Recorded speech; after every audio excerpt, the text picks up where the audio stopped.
Tom, can I ask you to add a few words about this project? Yes, it's without doubt one of London's most distinctive and ambitious projects. It's taken over a decade of planning, design and execution. It was actually constructed through the worst UK recession in living memory.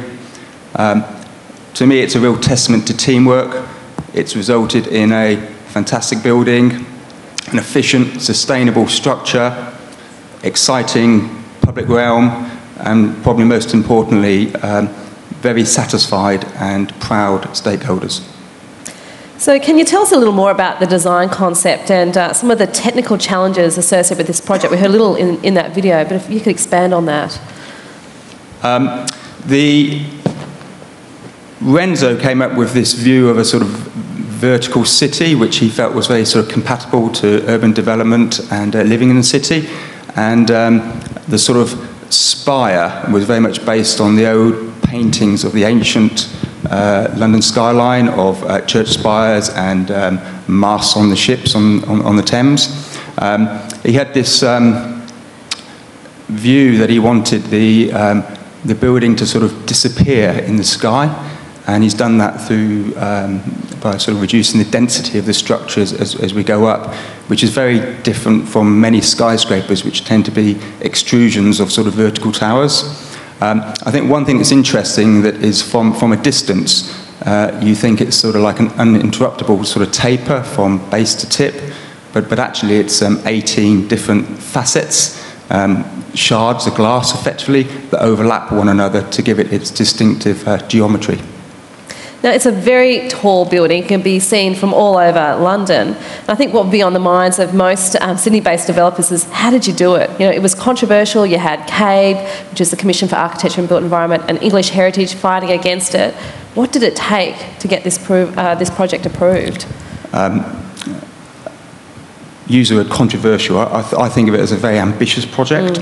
And I think the key to it was the fact that there was a white paper produced in the early 2000s, which was all about high-density mixed development around transport hubs. And that really was the catalyst for the project. We also had a mayor in London at the time, Ken Livingstone, who was very supportive of the project. So he certainly helped us to navigate our way through the stakeholder engagement process. We had a very, very tenacious developer in Irving Seller, and together with a star architect and Renzo's ability to articulate the design and what it would do for the community in and around London Bridge was absolutely critical in actually getting the approvals from all the authorities. And I think anyone who goes to London Bridge now, the Shard has just reinvigorated, regenerated what was becoming quite a run-down part of London. Now, the project has won lots of plaudits for great design, but it's taken time to lease. And indeed, we sometimes do see other super scrapers internationally really struggle in terms of gaining tenants.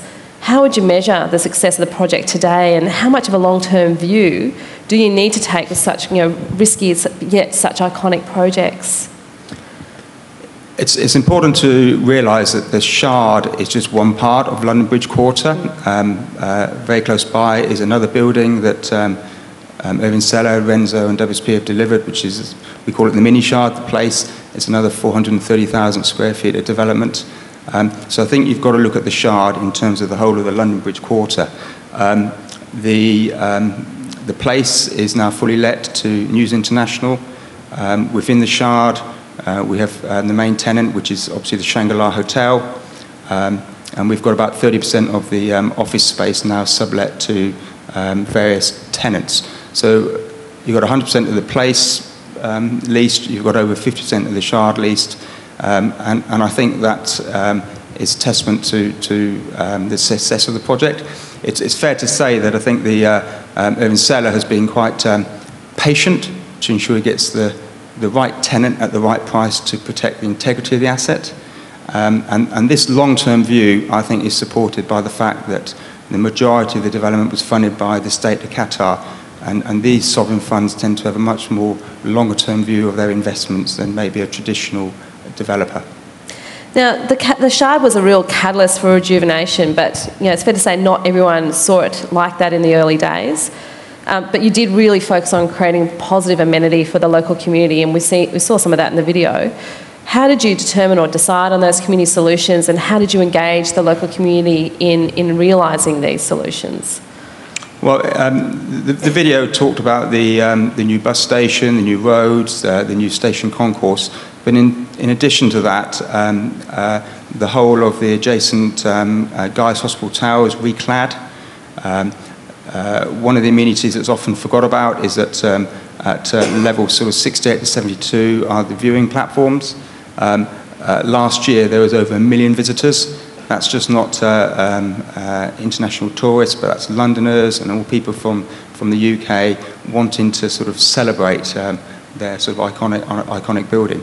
And I think, as the video says, over £60 million of investment in terms of the public realm and stakeholders. Now, international projects are often judged differently. We tend to think of their iconic international status and scale, and typically, because we're so focused on their image, we tend to think less about the social fabric of the local community. To what extent does that engagement and fit with the local community kind of contribute to the success of the international project? Or, sometimes is it just easier for us to go and develop on a brownfield site and create a whole new community? I would say that when you employ these star architects, I mean, it's not just about the building. They're looking at creating a sense of place. And certainly with Renzo Piano and Irving Seller, there's a huge amount of time and effort spent with stakeholders, with the community, trying to engage them and actually show them the potential for redeveloping this area with an iconic structure like the Shard. You only need to go to the London Bridge Quarter these days. There's a thriving borough market, there's cafes, restaurants, it's there 7 days a week. It's become a real destination for Londoners and for workers. So I think that it's important that you don't just think of the building, you think of the space and the place. Stefan, you've worked internationally. How do you get that sort of that focus on the icon versus the integration with the local community, and to what extent do you think that relationship with the local community contributes to the success of the project, or is it really about the iconic status? No, I think just the opposite. I think it's really very much about the community and building the entire environment, the live, work, play scenario. You don't want to just have the one iconic building. You want to have an entire place where people can come and work, come and play, come and be entertained, and therefore it takes much more effort to build that entire area and put a lot of forethought into the types of retail, the types of entertainment, and the follow-through that comes with owning and operating an environment like that, because it's not just about building it. You have to engage it. You have to make it active.